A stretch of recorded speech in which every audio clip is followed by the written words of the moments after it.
What's good, folks? I would like to welcome y'all to episode 3 of Weekly Views with my player partner, Philly from Wave Junkies. What's going on, Philly? Good, brother. Good. You know, people want to hear what we got to talk about today. Who are we talking about? The biggest what ifs in San Antonio music history. What happened to Blake? What happened to Blake? Four pockets full, ain't none of them empty. They hear me, I know that you hear me. So I get behind me, you gon' have to. I want to call out the people of San Antonio. Okay. I want to call out the people of San Antonio. I feel like the supporters dropped the ball on Blake. Okay. They didn't get behind them when they should have. Do you feel that way?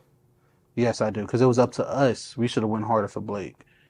I mean, at the end of the day, there's also only so much you could do. Right.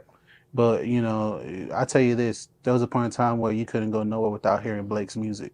Nowhere. House parties, be chilling. Someone riding down the street, you hear Blake. Just, you know what I mean? But... crazy question, tough question, you know what I mean?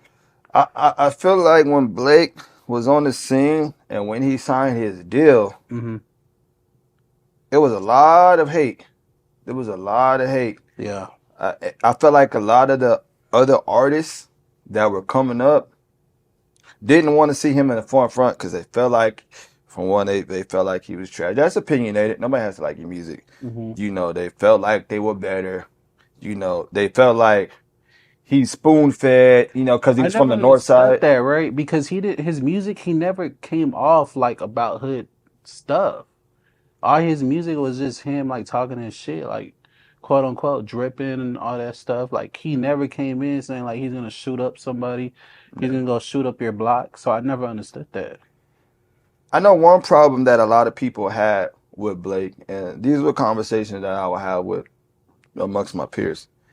A lot of people felt like he wasn't carrying the San Antonio banner like he should have. Do you think that was a problem for him? Nah, man, because there's only so much he could do. What can you do when you're still trying to get on yourself? And the reason I say that, right?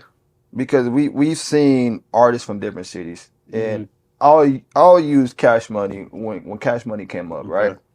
When Cash Money came up, it was kind of like they had to let you know they was from New Orleans. You know, they put in their face that they showed that hometown pride. Yella Beezy, you knew he was from Dallas. Yeah. The Baby was letting you know he was from Charlotte. So I felt like a lot of people felt like he wasn't showing enough San Antonio pride. He wasn't rapping San Antonio on every single song like we hear all the time. And they did not want to get behind that. Yeah, I know. I mean, but what can he do? You know what I mean? Do you want him to shout out San Antonio on all over his tracks? You know what I mean? You want him to throw up 210 on all of his videos? I mean, there's only so much he can do. I feel like a lot of people put pressure on him. A lot of pressure, man. You know, people were expecting him to reach back and put them on. Like, he's still trying to put his name in the game. There's only so much he could do. I mean, there's some stuff he could have done. We could say that. But there's only so much he could do. He wasn't established. You know what I mean? And I think we put too much pressure on him. Blake had a good, even though it wasn't that long, Blake had a good run. Oh, he did. Selling out the Paper Tiger. And this is, and y'all can get mad at me. I don't care. All right. I like pissing people off. All right.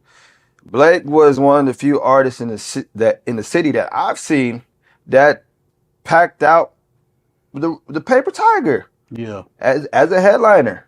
Blake was that guy, man. It was that guy. So it was like, y'all don't want to acknowledge that? Y'all didn't want to acknowledge that at the point. I just feel like the city dropped the ball. We had that artist that was in the door. Yeah. You know what I mean? He went on tour, rest in peace. He went on tour with Juice WRLD. Yeah. He got signed to a big Atlantic Records. Now I know people feel like, well, what, you know, who cares if somebody has a deal? But I'm just saying, every artist that gets in this game, what do they want? They want the deal. Yeah. They want the bag. Do you think because San Antonio, I guess it was a crabs in the bucket mentality. They hated to see him shine. Yes. Now, Yes. we can't talk about Blake without Mateo. And I want to ask you, what do you remember about that time when the Doty Boys was out? Man, it was like a pair, bro. When you heard Blake, you heard Mateo, and they killed every track. Every track they was on is just. It was to the point we were looking for the next single. We were tuned in. So I mean, they were a dope pair. It's just sad to see what went on. Dirty South, Yeah, crazy. crazy track. What else tracks they had, man? I can't think of. I didn't get to witness the Blake and Mateo run. You know, when I got introduced to Blake, it was just Blake at that time. You know, they had went their separate ways. But I mean, but what was the impact like at that time when y'all was outside and y'all seen them? Oh, okay, yeah. You couldn't go nowhere without hearing Blake. Every house party you went to, there was a Blake jumping. You heard Mateo word for word. Like I said, man, just that impact alone, that's crazy. You know what I mean?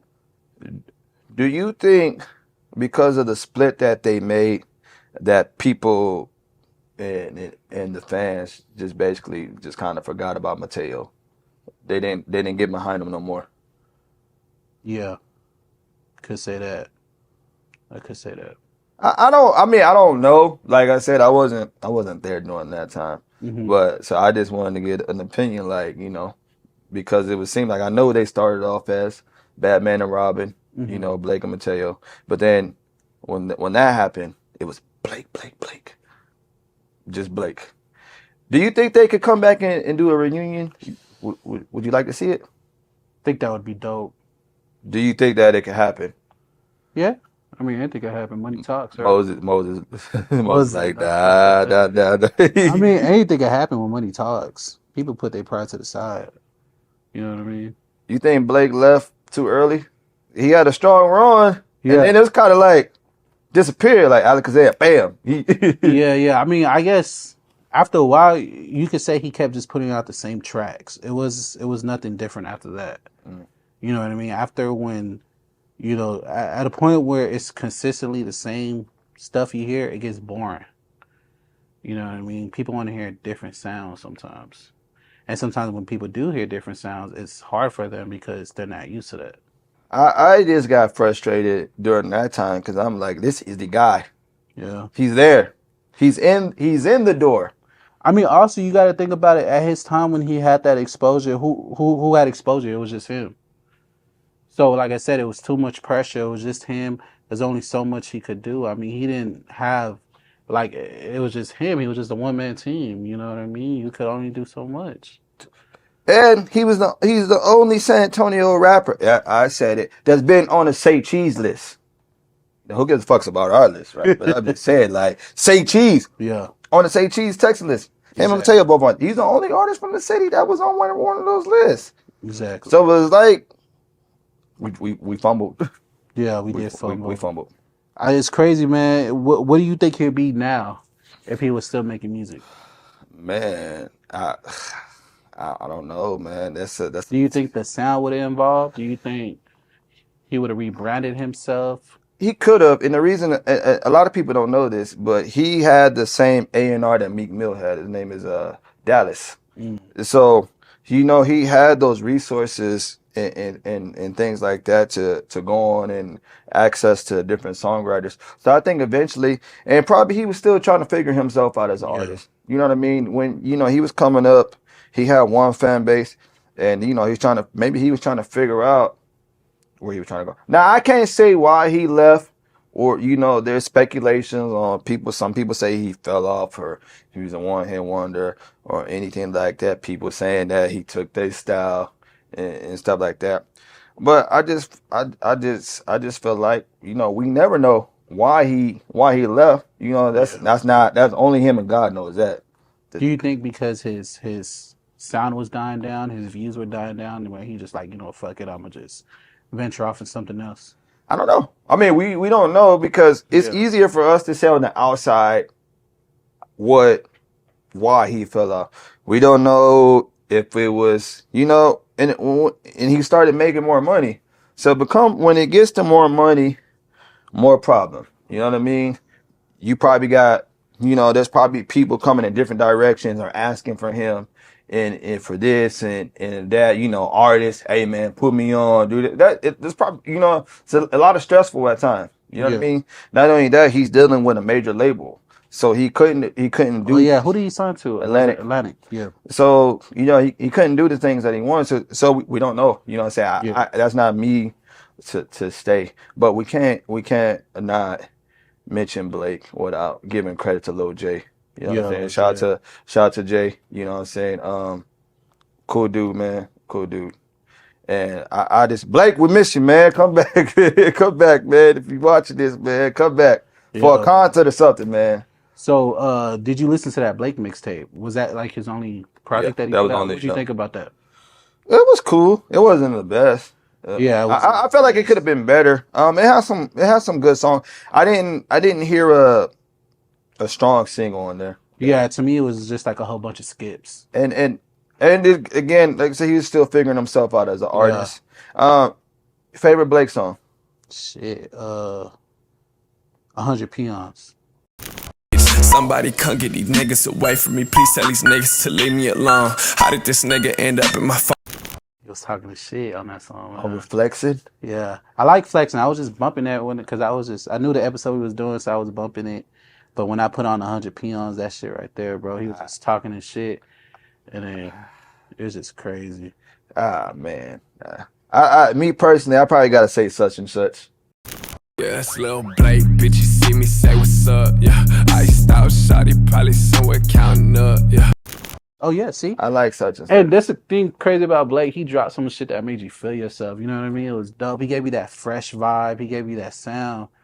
It's just, you know, we need Blake back, man. I hope he comes back and, you know, the whole city, the whole way the city, how the city is right now. And if Blake was to come back, it'd just be crazy, man. Man, one of my first interviews I've done when I got into this thing, man. So with Blake, I met the dude a couple times. Very cool dude, cool guy. But man, I just wish he comes back and drops some shit. If Blake drops tomorrow, you listening? Of course. You listening? Yes, absolutely. I remember. Let me tell you this: if he drops and it's whack, how would you feel about it? How would I feel? Would you still support it? I probably would, just because we haven't got nothing from him in a long time. Mm-hmm. You know what I mean? So if he does drop, everybody's going to be tuned into it no matter what. Yeah. They're going to get behind it because people still ask about, people from out of town, where's Blake? What happened to Blake? What happened to Blake? Yeah. Where is he? You know, and that dude's probably enjoying life, man. So, but that's crazy that you got 100 Peons over flexing. Yeah, man. It's crazy track, bro. Like, the production, the flow, his bars on it, just dope. Man, well look, hey Blake, well look, if you are watching this, man, we hope you come back. We would love for you to come pull up and chop it up. We miss you out here, you know what I'm saying, man. We need you back in the game. But look, this was episode 3. We appreciate everybody for tuning in. Make sure y'all catch this every week.